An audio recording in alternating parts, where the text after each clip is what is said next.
Subscribe to our channel by clicking the subscribe button. Click the bell button and enjoy the latest uploads from our channel.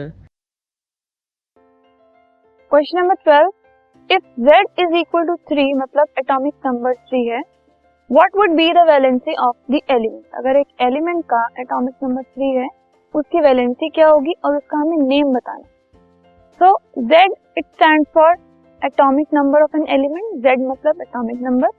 अगर Z 3 दिया हुआ है मतलब atomic number 3 दिया हुआ है हमें एलिमेंट का, और हमें पता है कि जिस एलिमेंट का एटॉमिक नंबर 3 है उसका नेम है लिथियम। तो इस केस में हम लिथियम की बात कर रहे हैं और उसकी इलेक्ट्रॉनिक कॉन्फ़िगरेशन अगर हम देखें तो K और L शेल्स में होगी 2 and 1। ठीक है, 2 + 1 3 होगा। अब हमें ये बताना है कि उसकी वैलेंसी क्या होगी। वैलेंसी मतलब होता है attaining the nearest noble gas configuration. ठीक है, तो इस केस में उसको K शेल में मैक्सिमम 2 इलेक्ट्रॉन्स चाहिए ऑक्टेट बनाने के लिए, नोबल गैस कॉन्फ़िगरेशन बनाने के लिए। तो या तो वो L शेल में 7 इलेक्ट्रॉन्स ऐड कर देगा या फिर वो L में से 1 इलेक्ट्रॉन लूज कर देगा। 7 ऐड करना मुश्किल है बट 1 लूज करना इजी है।